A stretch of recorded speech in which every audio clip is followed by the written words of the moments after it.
शिवसेनेच्या शिष्टमंडळानं राज्यपालांची भेट घेतली।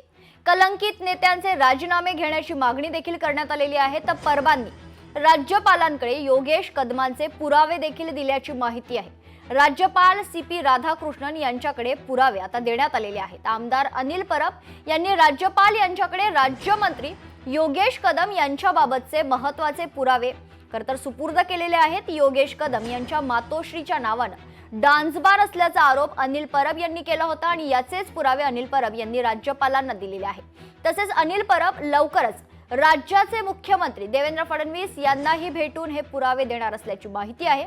योगेश कदम यांच्या मातोश्रीच्या नावानं सावली बारचा परवाना असल्याचे अनिल परब यांनी याआधी देखील सभागृहात मांडलं होतं।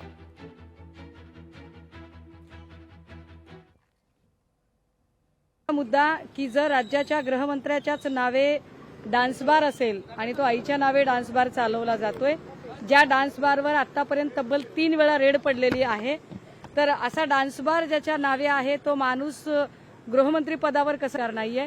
माणिकराव कोकाटे सारख्या व्यक्तींनी ज्या पद्धतीची इररिस्पेक्टिव्ह वक्तव्य ही महाराष्ट्रातल्या शेतकऱ्यांबद्दल केलेली आहेत किंवा विधिमंडळात रमी खेळणं केलं आहे, हे अत्यंत वाईट आहे। त्यांच्याही संदर्भाने चर्चा झाली।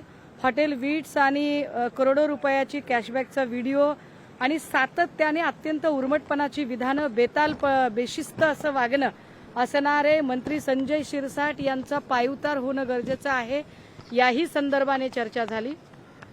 योगेश कदम, संजय शिरसाट या लोकांच्या संबंधाने असणारे अनेक कागदपत्र आणि पुरावे, फार मोठी फाईल, पेनड्राईव्ह सकटची आणि काही हनी ट्रॅपशी संबंधित अशी एक मोठा दस्तावेज आज आमचे नेते सन्माननीय अनिल परब साहेबांनी माननीय महामहिम राज्यपाल महोदयांना सुपूर्द केला। राज्यातील विशेषतः सत्ताधारी पक्ष कलंकित, भ्रष्टाचारी व असंवेदनशील मंत्री असतील, आमदार असतील, यांना ताबडतोब बडतर्फ केलं पाहिजे, ही मागणी घेऊन महामहिम राज्यपाल महोदयाची भेट आज शिवसेनेच्या सगळ्या शिष्टमंडळांनी।